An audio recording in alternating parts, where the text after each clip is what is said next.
আন্তর্জাতিক স্তরে পাকিস্তান কিছু ব্যবসা বাণিজ্য করে, আর সেই ব্যবসা বাণিজ্য করেই তারা তাদের পেট চালায়। কিন্তু বর্তমান সময়ে তাদের সেই ব্যবসা বাণিজ্যগুলো প্রায় বন্ধ হতে বসেছে। কারণ আমাদের ভারতবর্ষ নয়, কারণ এই পাকিস্তানিদের স্বভাব। আন্তর্জাতিক স্তরে পাকিস্তানের নামে একাধিক অভিযোগ করেছে বিভিন্ন বাণিজ্য সংগঠন। তারা টাকা নিয়ে নিয়ে মাল সরবরাহ করে না, এই অভিযোগ বিভিন্ন দেশ বহু বছর ধরেই করে আসছে। আর সেই কারণে ধীরে ধীরে বিভিন্ন দেশ তাদের কাছ থেকে সরে পড়ছে, যে এই বিষাক্ত দেশটার থেকে যত পারা যায় দূরে সরে আসা দরকার। সাম্প্রতিক সময় পাকিস্তানকে পুরো মাত্রায় বর্জন করে দিয়েছে মরিশাস, এবং তারা চলে এসেছে ভারতের কাছে। এই আফ্রিকান দ্বীপরাষ্ট্রে মরিশাস একটা সময় প্রচুর পরিমাণে চাল তারা পাকিস্তান থেকে নিত, প্রচুর পরিমাণে, কম সম নয়, অনেক। এখন তারা বলছে পাকিস্তানের কাছ থেকে আর আমরা চাল নেব না, কারণ তাদের স্বভাব খুব খারাপ। আগে থাকতে টাকা দিয়ে দিলেও সেই টাকা হজম করে বসে থাকে, চাল সঠিক সময় দিতে পারে না। এবার তারা দ্বারস্থ হয়ে গিয়েছে ভারতে। আর এই সিদ্ধান্ত শুধুমাত্র বাণিজ্যিক নয়, বরং এক বড় ধরনের গুরুত্বপূর্ণ কূটনৈতিক বার্তা বহন করছে। বিশ্ববাজারে খাদ্য নিরাপত্তা ও বিশ্বাসযোগ্যতার প্রতীক হয়ে উঠছে ভারতবর্ষ। কারণ ভারতবর্ষ আজ পর্যন্ত কোনো দেশের টাকা মারেনি, বরং ভারতের টাকা মেরেছে। ভারতের জিনিসপত্র পাঠানোর পরও টাকা পাঠায়নি এমন বহু দেশ রয়েছে। ভারত সেই কারণেই বিশ্বাসযোগ্যতার প্রতীক হয়ে উঠেছে বর্তমান সময়ে। আমার প্রতিবেদন আপনাদের দেখতে হবে না, কিন্তু ওই আন্তর্জাতিক স্তরেই বলুন, বিভিন্ন পত্রপত্রিকা রয়েছে যারা রীতিমতো বিষয়টি বড় করে লিখেছেন। বিজনেস লাইনের এই প্রতিবেদনটি দেখুন, বড় পত্রিকা, সবাই জানেন। তারা লিখেছে দেখুন, Mauritius want long term rice supply agreement with India for its food security. মানে খাদ্য নিরাপত্তার জন্য তারা ভারতের সঙ্গে দীর্ঘমেয়াদী চাল সরবরাহকারী চুক্তি করতে চায়। অবশ্যই চায়, চুক্তিটা প্রায় হয়ে গিয়েছে। খাদ্য নিরাপত্তা কেন বলছে? তার কারণ ভারতবর্ষ যদি বলে তোমাদের এই পরিমাণ চাল আমরা দেব, তারা দেবে। কাজেই তারা তো একটা জায়গা থেকে নিয়ে তারপর নিজের দেশের মানুষকে দেবে, মানে খাদ্যের দিক থেকে নিরাপত্তা প্রদান করবে। কিন্তু তারা যদি যে জায়গা থেকে নেবে বলে সেখান থেকেই যদি মাল না আসে, তাহলে খাদ্যের নিরাপত্তাটা হবে কি করে? কিন্তু ভারতবর্ষ জানে যে এই দেশটাকে আমি কতটা পরিমাণ চাল দিতে পারবো, সেইভাবেই তারা চুক্তি করবে। এবং খাদ্য নিরাপত্তার জন্য ভারতের সাথে দীর্ঘমেয়াদী চুক্তি মরিশাস প্রায় করে ফেলেছে। এবং দেশটার সঙ্গে ভারতের একটা ঐতিহ্যবাহী সম্পর্ক রয়েছে। প্রধানমন্ত্রী নরেন্দ্র মোদী যখন মরিশাস সফরে গিয়েছিলেন, তিনি সেই সময় অনেক রকম চুক্তি করেছিলেন, অনেক রকম। কিন্তু সেই সময় চাল সরবরাহ সংক্রান্ত কোনো চুক্তি তিনি করেননি। Chairman of State Trading Corporation of Mauritius Akesh Lukha, তিনি এসেছেন ভারতে, কারণ ভারতে বড় ধরনের একটা অনুষ্ঠান চলছে চালকে নিয়ে, তাতে তিনি এসেছেন। এবং সেখানে তিনি বলছেন যে বার্ষিক প্রায় 50 থেকে 60 হাজার টন চাল আমদানি করে তারা। ভারতের সঙ্গে তারা দীর্ঘমেয়াদী চুক্তি করতে পেরে তারা জানে যে ভারত পর্যাপ্ত পরিমাণ চাল তাদের সরবরাহ করবে।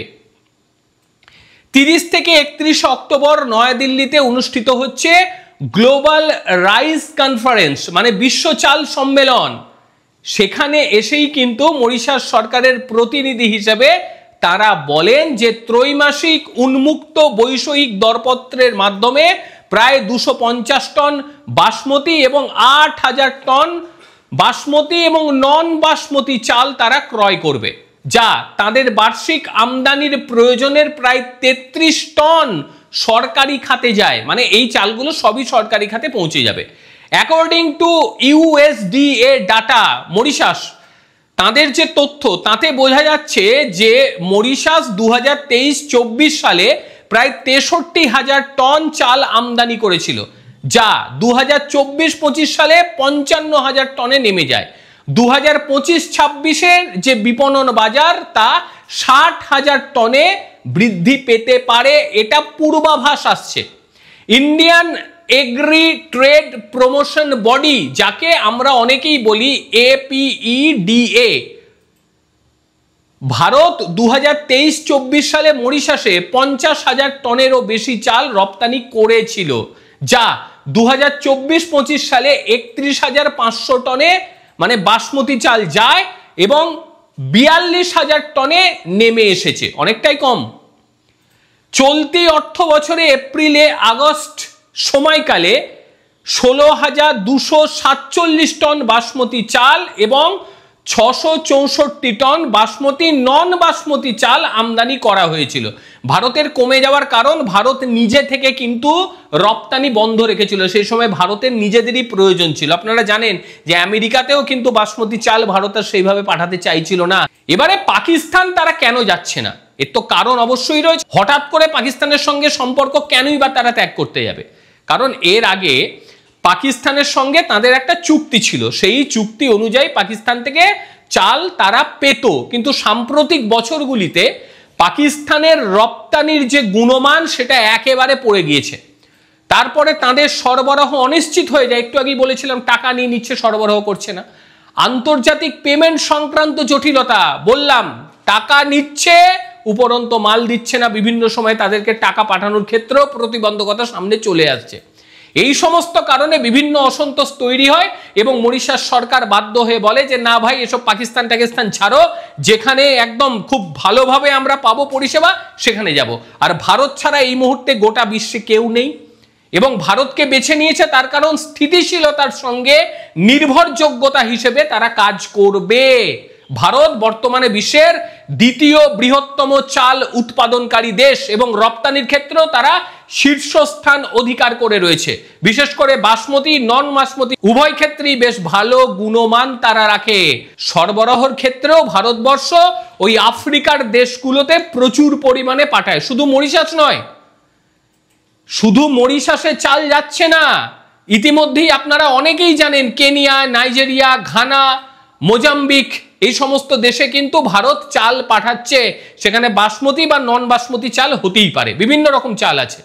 বিদেশ মন্ত্রকের উচ্চ পদস্থ আধিকারিকরা জানিয়েছে এই বিষয় নিয়ে। মরিশাসের এই যে সিদ্ধান্ত, এতে আন্তর্জাতিকভাবে ভারতের যথেষ্ট ভালো প্রতিফলন দেখা যাবে। ভারত যে কেবলমাত্র খাদ্য রপ্তানির মধ্যেই সীমাবদ্ধ থাকে তা নয়, নির্ভরযোগ্যতা ভারতের, কারণ এই নির্ভরতা বিশ্বের অন্য কোনো দেশ দিতে পারবে না।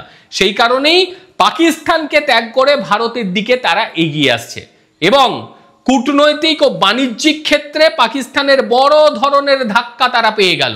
ভারতের ক্ষেত্রে কি কি সুবিধা হতে পারে এর ফলে, এবং অর্থনৈতিক দিক থেকে ভারতের বহু রাজ্য তারা কৃষিক্ষেত্রে লাভ পাবে এবং দেশীয় কৃষকরা যথেষ্টই উপকার পাবে, বাজার মূল্য ভালো পাবে এবং এর ফলে বিশেষ করে পশ্চিমবঙ্গ, বিহার, ওড়িশা এই সমস্ত রাজ্যগুলি চাল রপ্তানির ক্ষেত্রেও আলাদা অর্থ উপার্জন করতে পারবে। এবার পাকিস্তানের কি হবে? অন্যদিকে পাকিস্তানের রপ্তানি খাতে প্রভাব পড়বে যথেষ্টই বেশি। সাম্প্রতিক সময়ে সেখানে মারাত্মক অস্থিরতা, মুদ্রাস্ফীতি, বিদ্যুৎ সংকট চরম আকার সে দেশটায় ধারণ করেছে, রপ্তানিতে ব্যাপকভাবে ঘাটতি দেখা দিয়েছে এবং এর ফলে তাদের দেশ আরো অন্ধকারের দিকে ডুবে যাবে। এবং কূটনৈতিক এই যে চাল, এই কূটনৈতিক চালে পাকিস্তান পুরো মাত্রায় শেষ হয়ে গিয়েছে। সামগ্রিকভাবে মরিশাসের এই সিদ্ধান্তকে ভারতের আন্তর্জাতিক খাদ্য বাণিজ্যের মানচিত্র আরো এক ধাপ সামনে উঠে এসেছে ভারতবর্ষ এবং যেখানে পাকিস্তানের বাজার সংকুচিত হচ্ছে, ভারতের বাজার কিন্তু ক্রমাগত হারে বৃদ্ধি পাচ্ছে। আর মরিশাসও একটা কথা বুঝতে পারছে যে ভারতবর্ষ তো জল বন্ধ করে দিয়েছে, এবার আর চাষাবাদ পাকিস্তানে হবে না, ফলে চালের উৎপাদন আর হবে না।